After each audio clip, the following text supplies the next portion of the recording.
वो नहीं समझ पाते। ये 5 हैं जो तुम्हारे आंतरिक भवरोग को नष्ट कर देंगे, पाप जो हो रहा है उस पाप की प्रवृत्ति का नाश कर देंगे। 5, पहला सत्संग। सत्संग,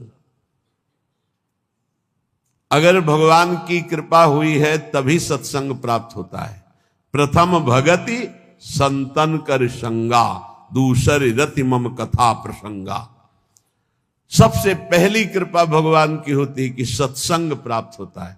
अहो भाग्य रोज सत्संग प्राप्त हो, अहो भाग्य। जिस दिन होता कि आज पूज्य श्री मथुरादास जी कथा करने नहीं आएंगे, उनका स्वास्थ्य खराब है, या आज उनकी निर्जला एकादशी है, उस दिन ऐसा लगता है जैसे वज्रपात हो गया हो कि आज महापुरुषों के चरित्र सुनने को नहीं मिलेंगे। जो महापुरुषों से सत्संग प्राप्त, वो फिर और जैसे रबड़ी पाने के बाद गुड़ का सीरा चाटने की इच्छा नहीं होगी। यद्यपि वो भी मीठा होता है, वो भी पवित्र गन्ने के रस से बनता है, पर नहीं, जो रसमलाई पा चुके हैं ना, उनको फिर गुड़ का स्वाद नहीं आएगा। ऐसे ही जो सच्चिदानंद में डूबे हुए महापुरुषों के वचनों को श्रवणेंद्रिय से पान कर लिए ना, फिर वो केवल शाब्दिक प्रवचन में उसका श्रवणेंद्रिय स्वाद नहीं ले पाएगी। उसको चाहिए अनुभवी, क्योंकि उतने गरु वचन सुन लिए तो अब फिर और नहीं। अगर भगवत प्राप्त महापुरुष का सत्संग सुन लिया तो इन कानों की इतनी गरु स्थिति हो जाएगी कि वो हल्का शब्द सुन ही नहीं सकते। वो खुद अपने आप उनको लगे बंद करो यार। वो कान इतने बड़े व्यसनी हो चुके हैं भगवदानंद के कि बिना भगवदानंद प्राप्त हुए महापुरुष के वचन उसे अच्छे ही नहीं लगेंगे। जब द्रवै दीन दयालु राघव तो साधु संगति पाइए। पहला है आंतरिक रोगों के नाश करने का उपाय सत्संग। जिसे सत्संग मिल गया तो बड़ी भारी विजय प्राप्त करने का अवसर मिल गया। रोज सत्संग में असत विकारों के प्रति हे भाव और भगवान की प्राप्ति के लिए उत्साह पैदा होता है, रोज जो सत्संग सुनते हैं। दूसरा, पहला सत्संग, दूसरा स्वाध्याय। जो हमारे आचार्य की वाणी है, जो गुरुदेव ने आदेश किया, जिन ग्रंथों का स्वाध्याय करने के लिए उन्हीं ग्रंथों का स्वाध्याय करना चाहिए। स्वाध्याय का मतलब नहीं कि कुछ भी स्वाध्याय करो, नहीं, गुरुदेव के अनुसार शास्त्र स्वाध्याय करना चाहिए, जो गुरुदेव आदेश कर रहे हैं। जो आचार्य वाणी है, जो हमारी उपासना में हमको पुष्ट कर सकते हैं, वही स्वाध्याय करना चाहिए। तीसरा है आहार, स्वल्पाहार। सत्संग, स्वाध्याय, स्वल्पाहार। आहार का बहुत बड़ा रोल है जीवन के उत्थान में। भगवान शंकराचार्य जी ने भी साधन पंचक लिखा है, उसके एक एक शब्द का आगे श्लोक तो बहुत बड़े। वेदो नित्यम अधीयताम संगा सत्सु विधीयताम महावाक्यार्थस्य विचारिताम क्षुद्र व्याधि चिकित्सताम एकांते सुखमास्यताम। 5 बातें, इन्हीं का विस्तार वर्णन किया है। वेदो नित्यम अधीयताम, नित्य शास्त्रों का स्वाध्याय होना चाहिए। संगा सत्सु विधीयताम, भगवत प्राप्त महापुरुषों का संग होना चाहिए। महावाक्यार्थस्य विचारिताम, उनके द्वारा जो बोले गए वचन हैं उनको विचार करके चिंतन के द्वारा अपनी स्थिति बनानी चाहिए।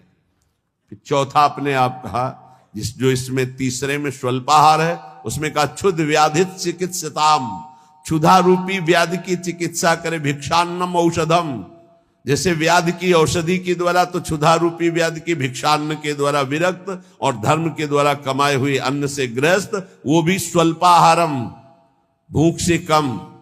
बहुत बड़ा इसमें योग है, आप अच्छे से समझ लीजिए। आप समझते हैं अधिक पाने से आप बलवान होंगे, बिल्कुल भूल है आपकी, ये भूल बहुत बड़ी है। अल्पाहार करने से जीवनी शक्ति बहुत प्रबल होती है। जितना आप भजन में उन्मत्त होने वाले महापुरुषों को देखेंगे, वो अल्पाहार करने वाले होंगे। अधिक आहार करने में प्रमाद स्थिति बढ़ती, तमोगुण बढ़ता है। ये रहस्य जान लीजिए। अल्पाहार करोगे आप में बहुत तेज बना रहेगा, आप में जीवनी शक्ति। जो अधिक पा लेते पूरी शक्ति पचाने में लगती है, तो भजन आदि में नहीं, प्रमाद स्थिति रहती है। चौथा जो उसमें लिखा है एकांते सुखमास्यताम, इसमें लिखा है रात्रि के चौथे प्रहर में भागवती क्रियाओं का अनुष्ठान करना चाहिए।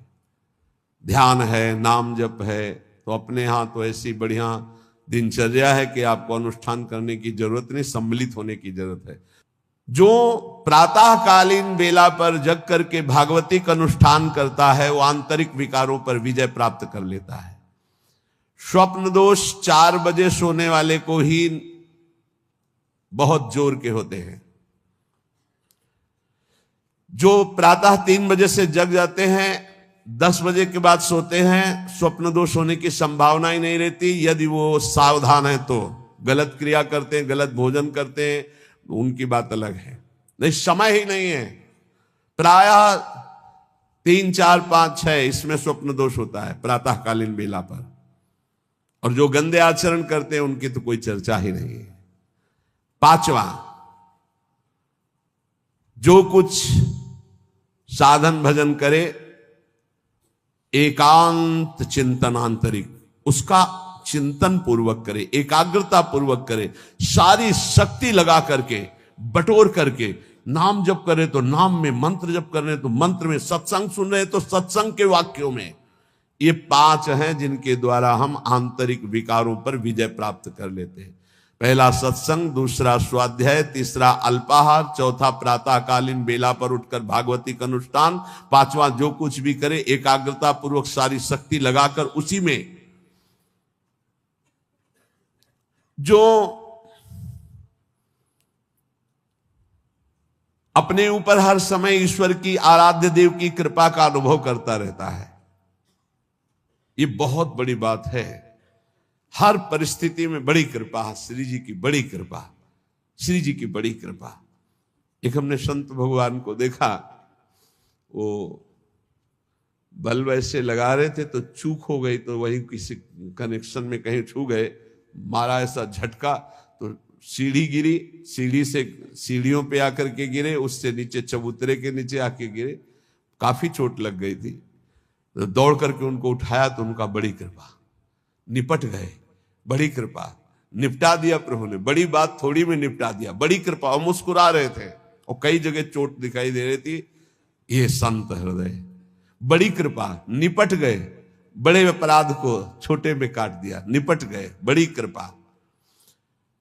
जब अपने दास के ऊपर प्रभु कृपा करते हैं तो उसके हृदय में सद्गुणों का खजाना खोल देते हैं, जो हर समय अनुभव करता रहता मेरे ऊपर बड़ी कृपा है। फिर उसको अपने आप में मिलाकर एक कर देते हैं। चाहे भक्ति में हो चाहे ज्ञान में, बचता एक ही है। 2 जब तक बचे तब तक विचार भी ऊंचाई पर नहीं पहुंचे। ब्रह्म नहीं, माया नहीं, नहीं जीव नहीं काल, अपनी ही सुध ना रही, एक रहे हो नंदलाल। ना काहो सो बोली बो, ना कोई व्यवहार, अपनी कुंवर किशोरी को जियत निहार निहार। एक तो लालजू प्रियाजू एक हैं, इनको दो न देखा जाए। जो हर समय अपने इष्ट की कृपा का अनुभव करता रहता है तो इष्ट उसके हृदय में गुणों का खजाना खोल देता है और उसको अपने में मिला लेता है, एकता कर लेता है, अर्थात इष्टमय हो जाता है। तस्मित् तज्जने भेदा भावात्। अब उसकी दृष्टि बड़ी महिमामय, गौरवमय हो जाती। जिधर दृष्टि जाती उधर परमात्म तत्व का दर्शन करता है। ऐसी स्थिति सच्चिदानंद रस में भरपूर होती है। ना अहंता होती न ममता होती है। पर यह होता उन्हीं के ऊपर है। एक होते हैं जो केवल जीभ से नाम जप करते हो, जीभ से गुणानुवाद करते, अंतःकरण विषय चिंतन करता रहता है। ध्यान देना, बहुत उत्तम बात वर्णन हो रही। पहली बात कही कि जो जीव हर समय उपासक के कृपा का अनुभव करता रहता, बड़ी कृपा, बड़ी कृपा, दुख में भी सुख में बड़ी कृपा, उसके हृदय में गुणों का खजाना खोल देते हैं और उसको एकता में मिला लेते हैं, अपने में मिला लेते हैं भगवान। अब दूसरी बात कह रहे हैं कि उपासक कब एकता को प्राप्त होता है। बोले एक उपासक होता है, बहुत ध्यान से अपने को देखना किस डिग्री में हो आप। एक उपासक होता है जो जीव के द्वारा नाम जप करता है, जीव के द्वारा गुणों का गान करता है, पर हृदय में विषय चिंतन होता है। दूसरा उपासक होता है जो जीव के द्वारा नाम जप करता है, गुणानुवाद करता है, अंतःकरण भी उसी में जुड़ा हुआ होता है, ये विशेष कृपा पात्र होता है। और तीसरा उपासक होता है जो जीव से नाम जप करता है, गुणानुवाद करता है, हृदय से जुड़ा रहता है और स्वयं लीला में डूबा रहता है, जो गाया जो चिंतन किया उसी में डूबा है। ये तीसरा, ये सर्वोपरि उपासक है, जो गाया वही चिंतन, जो चिंतन उसी में डूबा। एक गान कर रहा है लेकिन चिंतन विषय का हो रहा है, एक गान भी कर रहा है चिंतन भी कर रहा है, और एक गान भी कर रहा है चिंतन भी कर रहा है और डूबा भी उसी में है, सुध ही नहीं। ये है उत्तम अवस्था उपासक की। बहुत जोर की बात है, ऐसा ही होना चाहिए। जो जप कर रहे हैं, जो गान कर रहे हैं, उसी का चिंतन कर रहे हैं, उसी में डूब रहे हैं।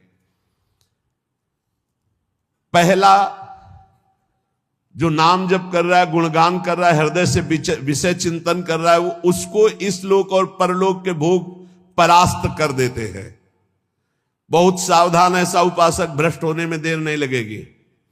जिसका वाणी से गान हो रहा है और हृदय से भी चिंतन हो रहा है, उसको इस लोक और परलोक के भोग अच्छे नहीं लगते, पर परास्त करने की गुंजाइश है। लेकिन तीसरा जो मनन करके डूबा हुआ है, त्रिभुवन का भोग, सामर्थ्य नहीं कि उसको लुभायमान कर सके, भ्रष्ट कर सके। तीसरी बहुत ऊंची स्थिति है। जो गृहस्थी में रह करके अपने परिवार से हंसता है, बोलता है, व्यवहार करता है, खाता पीता, चलता उठता बैठता है, पर ऐसे जैसे विदेश में आए हुए मेहमान। गृहस्थी में कैसे भगवत प्राप्त?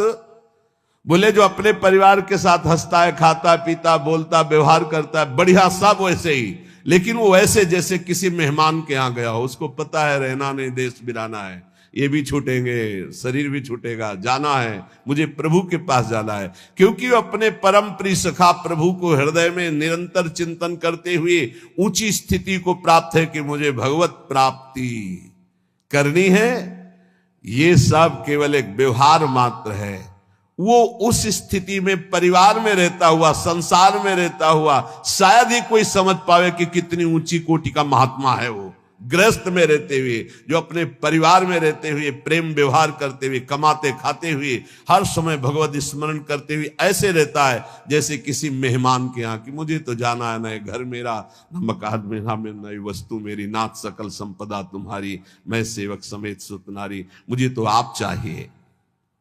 देखो, जब तक तुम संसार की कामनाओं से निवृत्त नहीं होगे तो ये संसार तुम्हें फंसाए रखेगा। तुम्हारा सारा साधन भजन जो परलोक प्रदान करने वाला है, ये संसार नष्ट कर देगा। संसार की कामनाओं की जब तक निवृत्ति नहीं होती तब तक संसार फंसाए रखता है, और ये जितना साधन भजन बनता है सब खा जाता है संसार। तुम कहलाओगे भगत, लेकिन तुच्छ विषयों में अपने भजन को बेचने वाले भगत नहीं कहलाते। तुम जैसे तैसे अपने इंद्रिय और मन को बिखेर रखा है, इंद्रियां मन तुम्हारे भजन को नष्ट कर रही है। अत्यंत तुच्छ असत जड़ दुख रूप भोगों में वो मूर्ख अपने भजन को छीन कर देता है, भजन को बर्बाद कर देता है। इसलिए इस संसार की लौकिक वस्तुओं को जो तुम्हें प्राप्त है भगवद अर्पित करके प्रसाद रूप भोगो, और निर्मल परमानंद की प्राप्ति के लिए कोई इच्छा मत करो, अपने भजन को बचा के रखो। ये पदार्थ आदि तो भगवान अपने आप तुम्हारी व्यवस्था करेंगे, तुम भजन से भगवान की प्राप्ति की चाह करो। जो इस बात को स्वीकार कर लेते हैं उनके अंदर एक नई कामना जागृत होती कि कुछ लोग तो ये जान जाएं कि मैं भजन करता हूं, ये बहुत जोर की इच्छा होती है। हमें और कुछ भोग नहीं चाहिए। इतना तो है कि लोग ये हमारा सम्मान कह के करें कि बड़ा भजनानंदी है, बड़ा त्यागी है, बहुत अच्छा है, गृहस्थी में रहते हुए महात्मा है या विरक्ति होते हुए कितना बढ़िया महात्मा है। ये कान सुनने के लिए लालायित रहते हैं। लोग मेरी योग्यता को जाने कि मैं कितना अच्छा हूं, ऐसी इच्छा जो करता है तो इच्छा करते ही वो परम पद का अधिकार खो देता है। समझ लो, लोगों में जानकारी फैलाने की इच्छा मतलब संसार में सतबुद्धि, मतलब प्रतिष्ठा कीर्ति की चाह, मतलब भगवत प्राप्ति की योग्यता खो देना। ये तीन बातें बड़ी दुर्लभ हैं। निर्धनता में भी दूसरों की सेवा करने का, दान देने का उत्साह, एकांत में पापाचरण ना करने की दृढ़ भावना, ये बहुत कठिन बातें, बहुत कठिन बातें। निर्धनता में भी दान देने का, दूसरों की सेवा करने का उत्साह, एकांत में कभी पाप ना करने की दृढ़ भावना, और जिससे भय लगता है ऐसा कभी कोई वचन, आचरण, संकल्प मन में ही ना आने पावे। भय लगता है पाप कर्म से, पाप कर्म ही भय प्रदान करता है। तो पाप कर्म से कैसे निवृत्त हो, क्रम बाई क्रम वर्णन कर रहे हैं। तो जो पाखंडी लोग हैं इनका संग का त्याग कर दे। पाप निवृत्ति के लक्षण, पाप तुमसे बनेंगे ही नहीं। पाखंडी लोगों से दूर रहना, खुली बात कह रहे हैं। महापुरुषों के वचन, किसी से कोई लेना देना नहीं रहता, इसलिए मस्ती से बोलते हैं। पाखंड कहते हैं पाप के खंड को। पाप जो ऊपर से सदाचरण का वेश धारण किए हुए हैं और अंदर से पापाचरण करते हैं। बहुत ही लुभावना पाखंड होता है। लुभावना आप देख के समझ ही नहीं सकते। हमारी योग्यता ऐसी नहीं हो, हम अपनी योग्यता दिखाते हैं तो पाखंड एकदम भी कहा जाता है। इससे पाप की प्रवृत्ति होती है। पाखंड से बचे और पाखंडी लोगों से बचे, खुली बातें हैं। जो असत्य में भोग सुख प्राप्त करना चाहता है वो पाप किए बिना रह नहीं सकता। ऐसे पाप का आचरण करने वालों का संग बिल्कुल नहीं करना चाहिए। अहंकार पापों की रति प्रदान करता है, इसलिए अहंकारी का संग नहीं करना चाहिए, अहंकार का संग नहीं करना चाहिए। पाखंड नहीं धारण करना चाहिए, पाखंडियों का संग नहीं करना चाहिए। असत्य के भोग की लालसा पाप करवाती है और असत्य के भोगों में रत पापियों का संग नहीं करना चाहिए। अहंकार ही भोगों में रत कराता है, इसलिए अहंकार नहीं अंदर आने देना चाहिए और अहंकारियों का संग नहीं करना चाहिए। प्रभु की ओर अग्रसर होने वाले जितने साधक हैं उनको सावधान रहना चाहिए ऐसे अहंकारी असत भोगों में लगे हुए पाखंडियों से। कल्याण के मार्ग पर चलना है तो अधर्म और अनीति और पाप कर्म छोड़ने की दृढ़ प्रतिज्ञा करनी होगी। अगर हम सावधानी से नहीं संग करेंगे तो बहुत ही पाखंड का बोलबाला है। आप ऐसा ना समझ लें, कलिकाल है। ये मन चले लोग जो भगवान की प्राप्ति का कोई मार्ग ही नहीं जानते, जिसकी बातचीत में थोड़ा भी लोभ दिखाई दे, जिसकी बातचीत में थोड़ा भी काम आदि दोष का लक्षण दिखाई दे, कभी संयोग नहीं करना चाहिए, चाहे जितना बड़ा कोई हो। दूरी बना के रखनी चाहिए। इसीलिए पहला शब्द लिखा है पाप की निवृत्ति के लक्षण, तो बोले पाखंड और पाखंडी लोगों के संग का त्याग कर देना चाहिए। दूसरा, असत्य भोगों में जिनकी रति है उस असत्य भोग और असत्य भोगों में रति करने वाले का त्याग कर देना चाहिए। तीसरा, अहंकार और अहंकार की वृत्तियों में फंसे हुए लोगों का, इनका त्याग कर देना चाहिए। जिसको कल्याण मार्ग में चलना है अधर्म अनीति और पाप कर्म छोड़ने की दृढ़ प्रतिज्ञा करनी चाहिए। जो पीछे पाप हो गए हैं वो इसी प्रतिज्ञा से भस्म हो जाते हैं। कभी भी ये नकारात्मक भाव रखने वालों का संग करने वाला सकारात्मक भाव में आगे नहीं बढ़ सकता है। इसलिए बहुत सावधान रहना चाहिए। जो सांसारिक मान बढ़ाई कीर्ति परिस्थिति वस्तु रुपया आश्रम इनकी प्राप्ति की चाह रखता है वो कभी भगवान की प्राप्ति की चाह करने वाला हो ही नहीं सकता है। जो त्याग की हुई वस्तुओं का पुनः भोग